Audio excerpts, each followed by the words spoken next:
All right, welcome back. So we were talking about transient psychosis, or something else known as, here it's brief reactive psychosis, referred to as the DSM in the DSM, which is the Diagnostic Statistical Manual for Mental Health Disorders.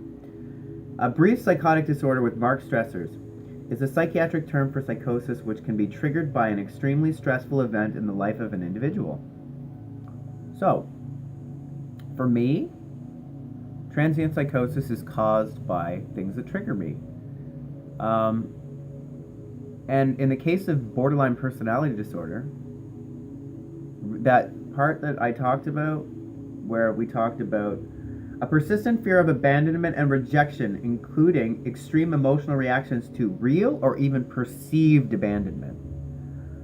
This is because, and in my case,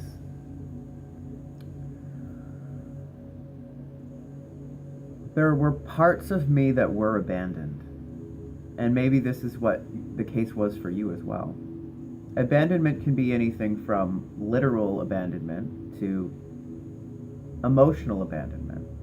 A parent failing to protect you, a parent failing to nourish the things that you need and leaving you to your own devices. Um, you know, I experienced all of the above, unfortunately, and that's why I'm struggling so much in my life with trying to build connections to people. Because truthfully, I can do secondary connections really well. I can do connections like, um, let's say, in my career, I care about people. And that's the truth. I've always worked in the field of, the human field, social work, working with kids, working with people with disabilities. And I have learned that I can feel care and joy and have an impact and feel love and support for people in that level of the ring in the tree because there's a safety in that. There's a safety in the sense that I can go and do that and I don't have to completely let go. And for me, the fear is so deep that I don't realize that that's what it is. It's just this kind of normal sense of um, disconnection that happens. So on that level of the rung, I can have relationships. But when it comes to deeper relationships like friendships, deep close friendships, family members, deep close family member connection, or even intimate partner relationships, um, I'm kind of at a loss because having BPD, I'm always in this sense of fight, flight, fear, or submit.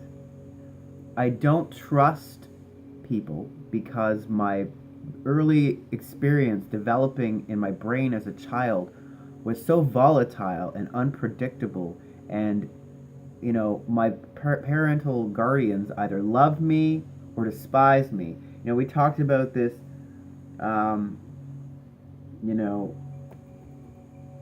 love and hate. This a history of unstable relationships that can drastically change from intense love and idealization to intense hate. That's because our early messages were like that. It was either you're really awesome and you're worth protecting, or you know what, figure it out, do your own thing, you're driving me nuts, get out of here. And I don't, or I'm gonna, and trigger warning, I'm gonna talk a little, just a little brief, I'm just gonna talk a little bit about abuse, okay? Not in detail.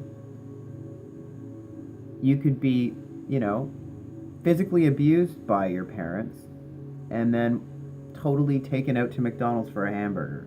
It's like, someone who attacks their spouse and then gives them flowers. Like, that's kind of what sets up the dynamic going into adult relationships, and you still carry, that's what happens in abusive relationships, is this disorder is so misdiagnosed,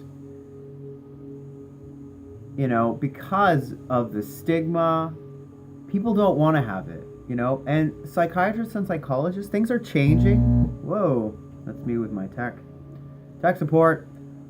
Things are changing because people are being more compassionate and realizing that this is a trauma related disorder.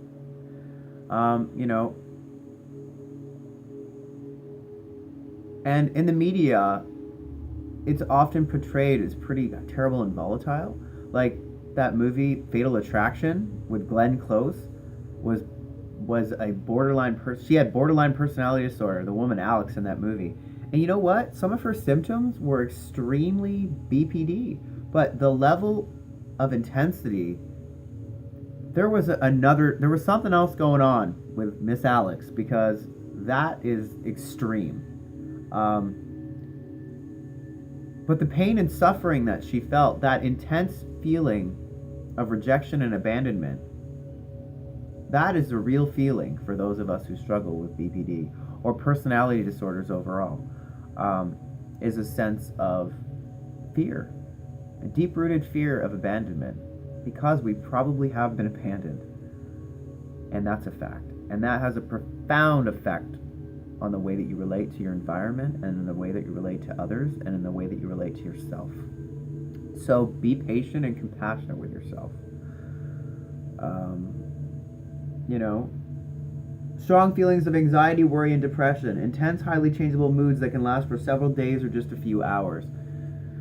So what does that mean? Well, I was diagnosed with having a mood disorder. I was diagnosed really young as having bipolar disorder 2, rapid cycling bipolar disorder.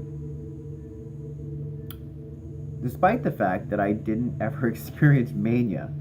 Mania is an important part of borderline bipolar disorder. Mania is a state of mind where you don't stop, you know? You're like happy and life is great and everything's awesome and you're on top of the world and you're just going to spend money and you have all these ideas and you can't sleep.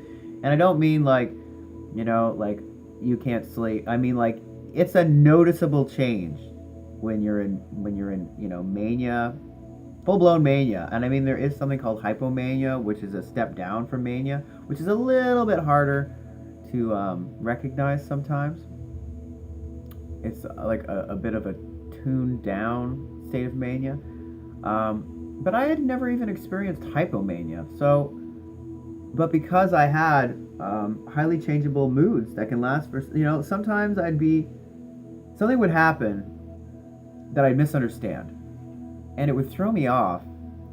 And other people seem to be able to get over it, but I would just hang on to it, you know?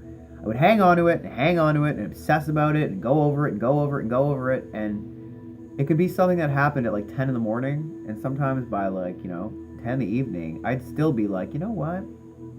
I just don't feel so hot. And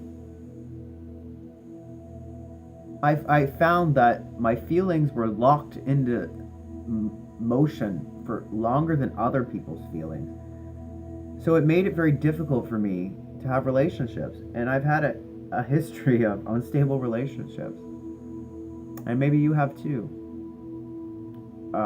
Because when you intensely idealize something and then intensely devalue it, that has a lot of strain on a relationship, because the other person starts to get insecure.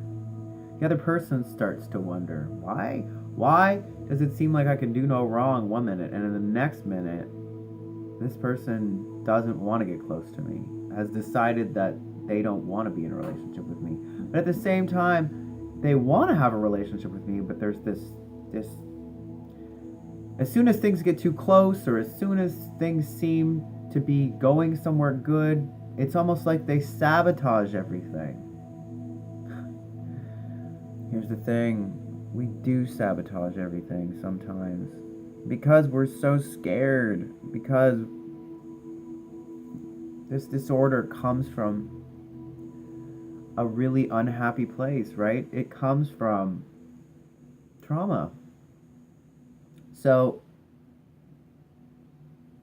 someone who has BPD isn't capable If you're an untreated person with BPD, if you haven't had any kind of treatment, it's impossible for you. It's impossible for us to have any chance at all at having a successful relationship. So think about that. This video has been 10 minutes, and I'm going to go into part 3.